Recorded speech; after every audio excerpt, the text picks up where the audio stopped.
Thank you very much. Good afternoon. Speaker Bush. Wait a minute, let me. Oh, they left me with no mic. Come on. There you go.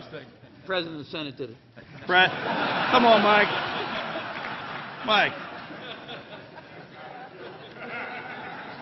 One of these guys is up to no good. Speaker Bush, President Miller, members of the General Assembly, distinguished guests, ladies and gentlemen. It is an honor, and I am truly humbled for the opportunity to appear before this 435th General Assembly as Maryland's new governor to report on the state of our state. Marylanders are among the nation's most hardest working and most educated people. We have universities and schools that are among the best in the nation. No state can match the beauty of the Chesapeake Bay, our beaches and farms, or the mountains of western Maryland, the Port of Baltimore, or the historic charm of every corner of our state. But while our assets are many and our people are strong and hopeful, their state is simply not as strong as it could be or as it should be. We have a lot to do to get Maryland back on track and working again. The challenges we face are great.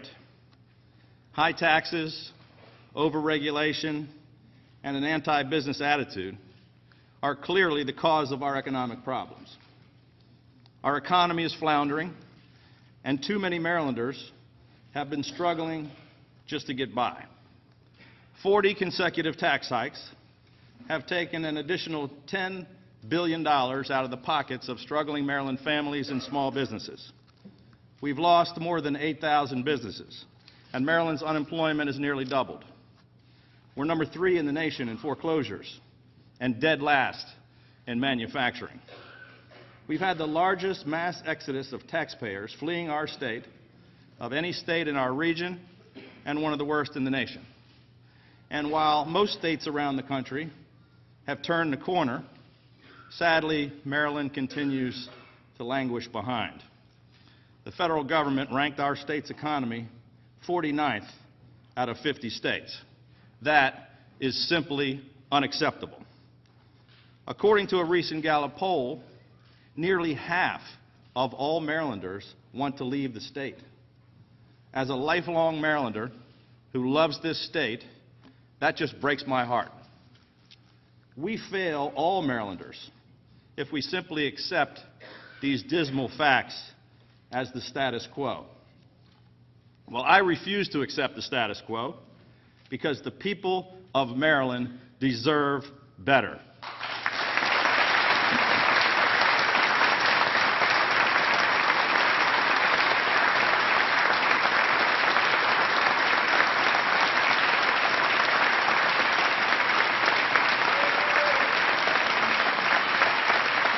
Please.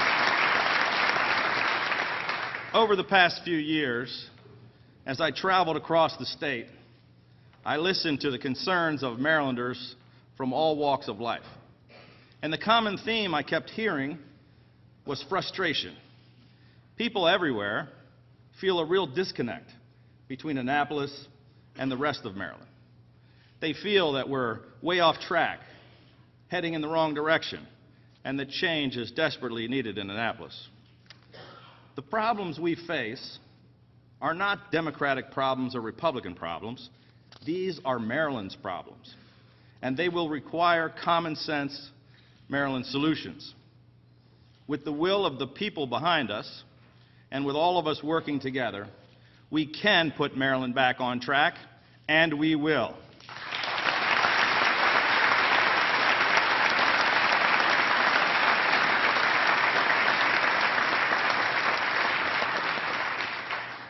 Today, Marylanders look to us for leadership. They look to us to put Maryland on a new path toward opportunity and prosperity for all our citizens. Ladies and gentlemen, it is time for us to listen to Maryland's hardworking taxpayers and our job creators. The people of Maryland simply cannot afford for us to continue on the same path. of more spending, more borrowing, more taxes, and politics as usual. It's time for a new direction in Maryland.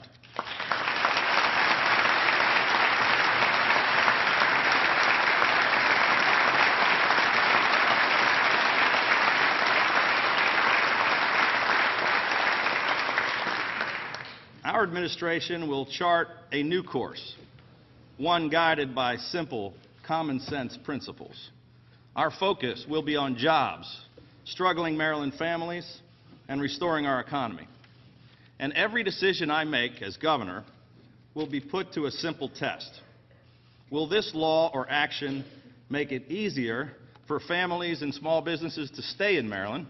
And will it make more families and businesses want to come to Maryland? Our administration will work with all of you to enact the necessary budgets, tax reductions, regulatory reforms, and legislation that is necessary to ensure that we turn our economy around. Now, just 24 hours after being sworn into office, I proposed a budget for fiscal year 2016 that fairly and responsibly controls spending. When my team began the budgeting process, we encountered a baseline budget of $17 billion in expenses and projected revenue of only $16.3 billion. The state was poised to somehow spend $700 million that we simply did not have. Mandatory payments on state debt had increased by 96% just this year. We face an $18.7 billion unfunded pension liability. Faced with this troubling reality, we revised the script, delivering a fiscally responsible budget that only expends what we take in. This is just common sense.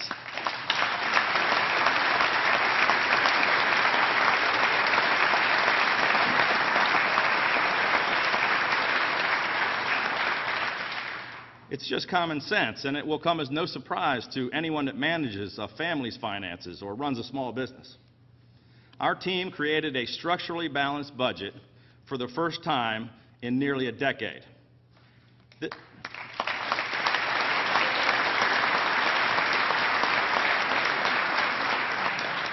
This budget sends a clear and important message that the days of deficit spending in Maryland are over.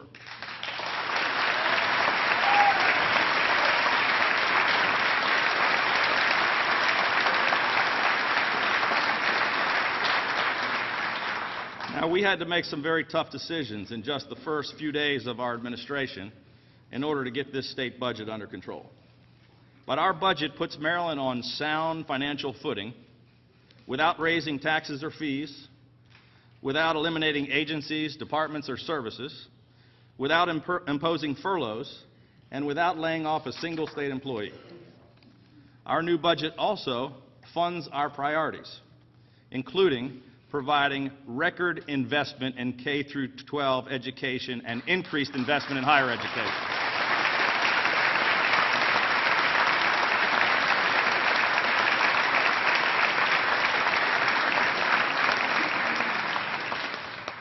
This proposed FY 2016 budget is just a start.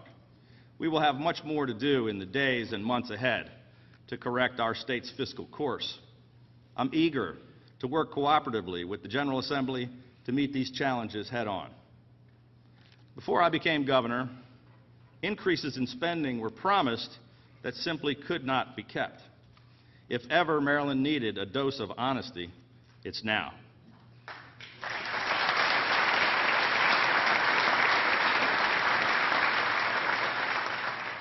The debates that take place in this chamber in the weeks ahead cannot ignore the certainty of our current fiscal situation.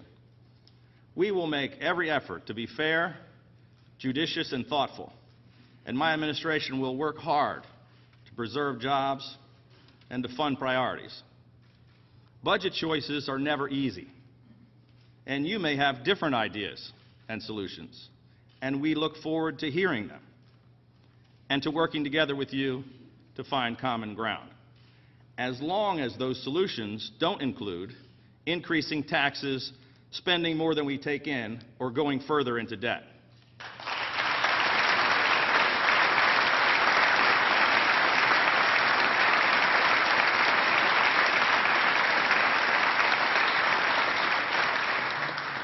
And remember that every penny that is added to one program must be taken from another. Failing to spend the taxpayers' money in a responsible way could eventually jeopardize our ability to adequately fund education, transportation, environmental programs, and to provide support to the vulnerable and those most in need. We simply cannot let that happen. So, how do we begin to change direction and to improve the state that we all love? It won't happen overnight, and there will be times and issues that will test us all. But there are a number of initial actions that I believe we must begin working on immediately. First, making Maryland more competitive. Maryland's anti-business attitude, combined with our onerous tax and regulatory policies, have rendered our state unable to compete with any of the states in our region. It's the reason that businesses, jobs, and taxpayers have been fleeing our state at an alarming rate. And it's at the heart of the fiscal and economic issues that we're currently dealing with, and it is something that we must find solutions to. A year ago, I held my second annual Business Summit on improving Maryland's economic competitiveness. We became the leading voice on these issues. It's the reason I have the honor of being your governor, and it will be the primary focus of our administration.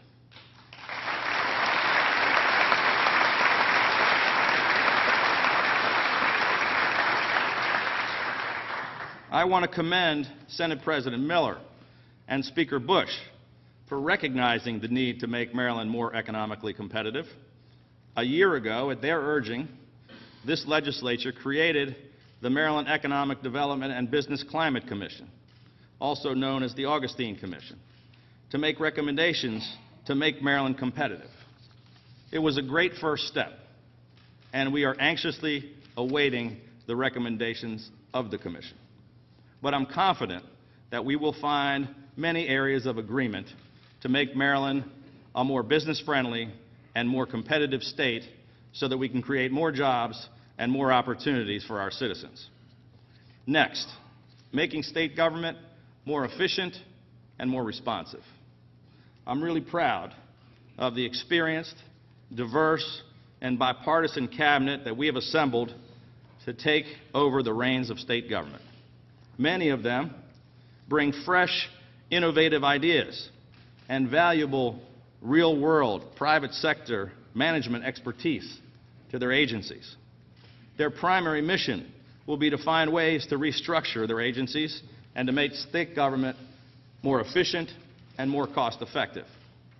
But we also want to change the culture of state government. The voters have given us an opportunity to build a government that works for the people and not the other way around. Comptroller Francho noted at his swearing-in last week that we must reinstate old-fashioned customer service to every aspect of government. I completely agree.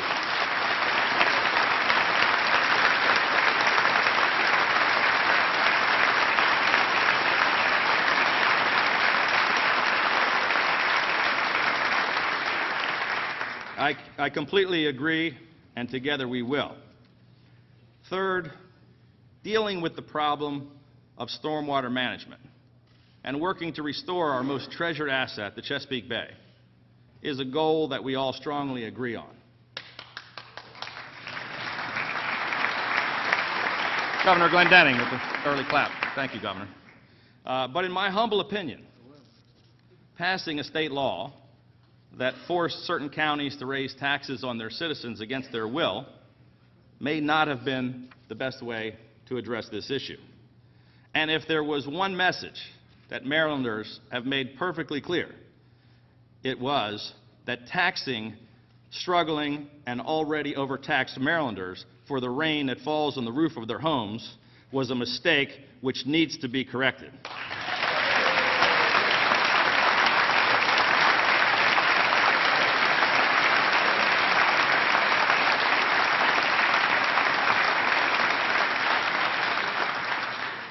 This week, our administration will submit legislation to repeal the range tax.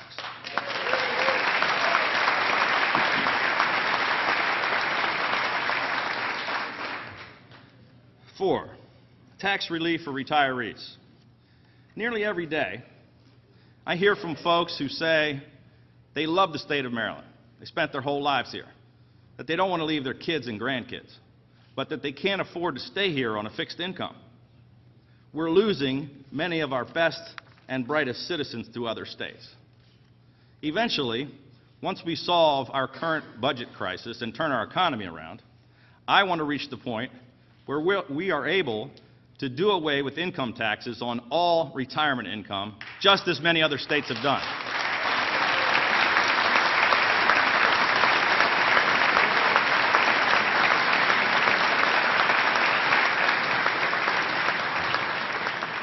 This week, we will start heading towards that goal by submitting legislation that repeals income taxes on pensions for retired military, police, fire, and first responders.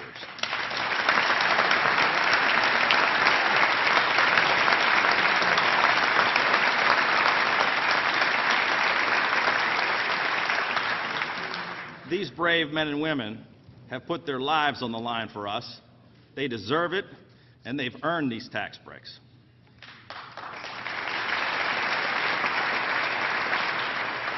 Number 5, tax relief for small businesses. Now, I've spent most of my entire life in the private sector, running a small business in a state that at times seemed openly hostile to people like me. There is much more for us to do. But as a first step, I'm proposing cutting personal property taxes for small businesses. This burdensome tax and bureaucratic paperwork discourages the creation of new businesses and drives small businesses and jobs elsewhere.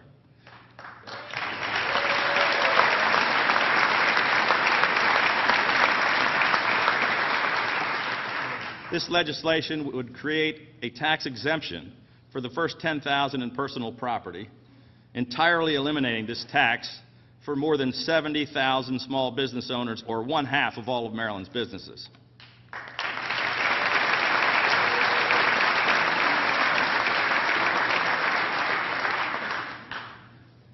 After siphoning $1 billion from the Transportation Trust Fund, a decision was made to enact the largest gas tax in state history. This legislation also included language which would automatically increase taxes every single year without it ever coming up for a vote. Marylanders deserve the transparency to know how their elected leaders vote every time the state takes a bigger share of their hard-earned tax dollars.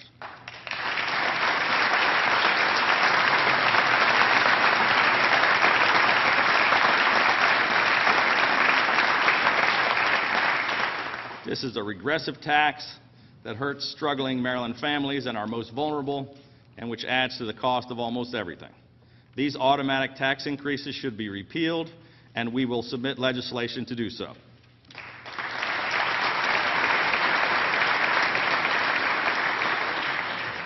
Now, this initial tax relief package is just a starting point in the process of rebuilding our state's economy. And of course, tax relief is only a part of the solution. We have other important initiatives as well, including number 7, improving transportation. Over the last several years, monies for local road improvements have been slashed by up to 96%. Our administration is committed to restoring the money that was taken from the Transportation Trust Fund and to making sure that it never happens again. Today,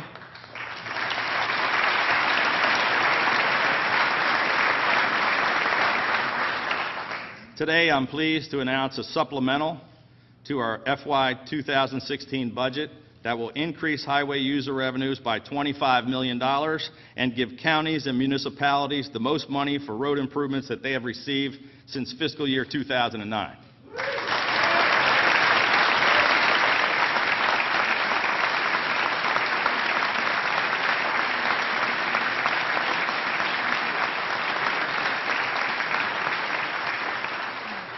Further, we are committed to increasing the local share of highway user revenues from 10% today to its original high point of 30% over the next 8 years.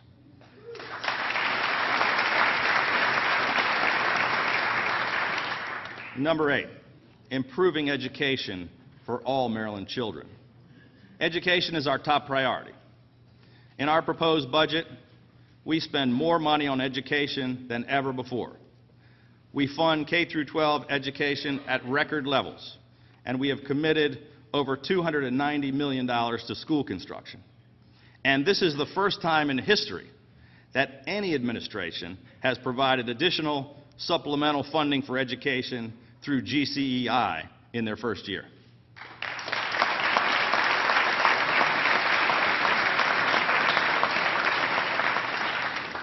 We have some great schools here in Maryland, but the gap between the best and the worst schools is dramatic.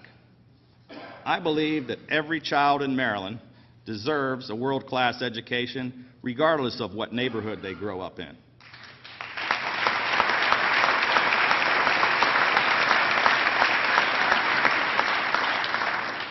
We must fix our underperforming schools while also giving parents and children realistic and better alternatives. So let's expand families' choices. Let's encourage more public charter schools to open and operate in Maryland. This month, our administration will submit legislation to strengthen Maryland's charter school law.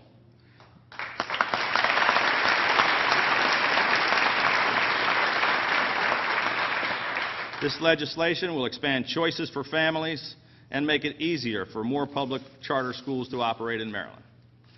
Our administration will also push for the enactment of the Building Opportunities for All Students and Teachers legislation, also known as BOST. It provides tax credits to those who make voluntary contributions to private and parochial schools, and it will help free up more money and more resources for our students in public schools. This legislation has been debated in these chambers for more than a decade. The Senate has already voted to approve it. We need to work to convince our colleagues in the House that it's the right thing to do.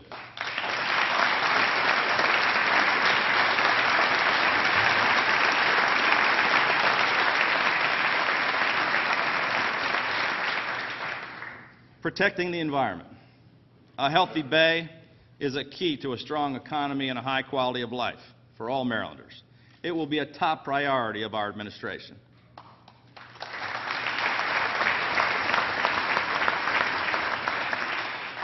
Even after spending $15 billion in Maryland tax dollars on the health of the bay, Chesapeake Bay's health has declined.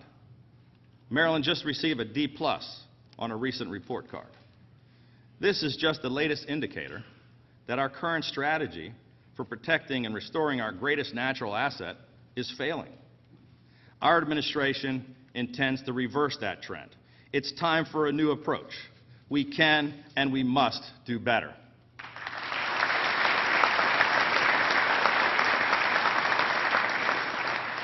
We all agree on the problem. There's too much phosphorus, nitrogen, and sediment entering our bay. We must take action to prevent as much of this pollution as possible from entering the bay. However, restoration of our bay must not fall on one group disproportionately. Placing unreasonable burdens upon Maryland's farmers will serve only to devastate more rural communities. We will work with the agricultural and environmental communities to find fair and balanced solutions for limiting phosphorus.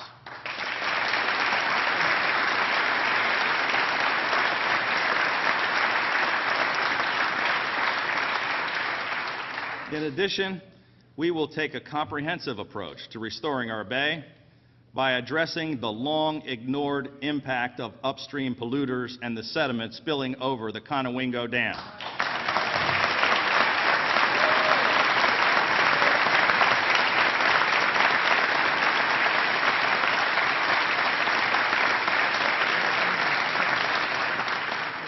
We will work with all the stakeholders to come up with fresh, innovative solutions to protect and restore our greatest natural asset.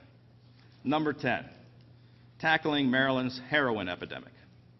As I travel throughout our state, I hear the devastating stories from families and friends who hurt from the devastation heroin has wreaked on our communities. Throughout Maryland, from our smallest town to our biggest city, it has become an epidemic. It's destroying lives. I have tasked Lieutenant Governor Rutherford with bringing together all of the stakeholders in order to come up with a plan to tackle this emergency. Later this month, we will execute an executive order which will address this heroin epidemic in our state.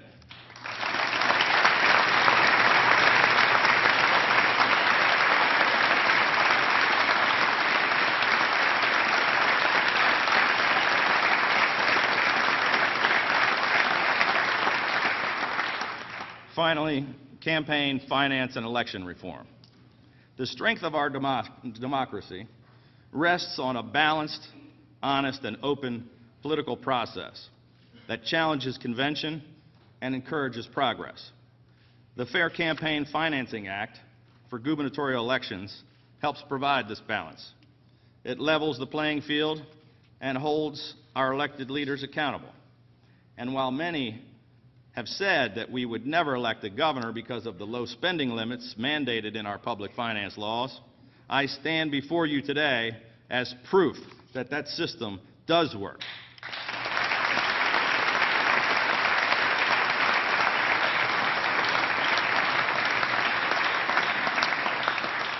We must replenish this fund as soon as possible and make it available to future candidates.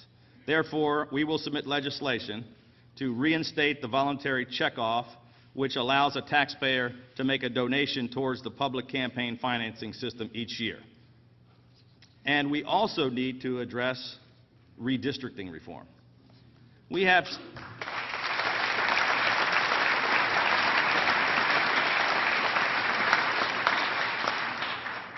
some of the most gerrymandered districts in the country. This is not a distinction that we should be proud of. Gerrymandering is a form of political gamesmanship that stifles real political debate and deprives citizens of meaningful choices. Fair and competitive elections and having checks and balances make for a more vibrant and responsive citizen republic. To advance this discussion, I will execute an executive order that creates a bipartisan commission to examine Maryland's redistricting process, with the goal of fully reforming this process and giving this authority to an independent, bipartisan redistricting commission.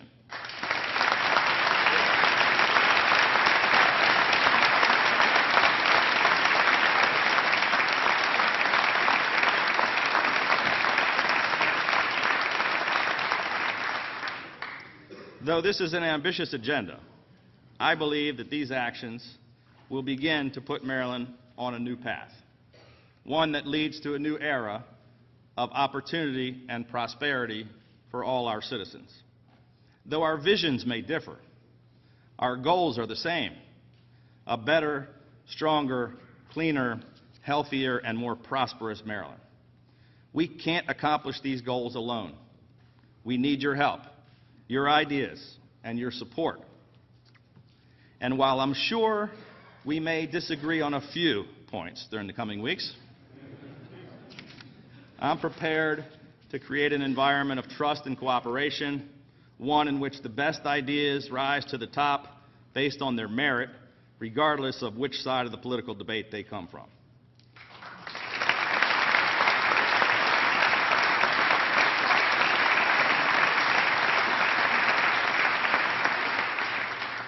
So let us commit ourselves to that goal, to live up to our potential, to work together to solve the big problems with cooperation and good faith for the sake of our children and grandchildren.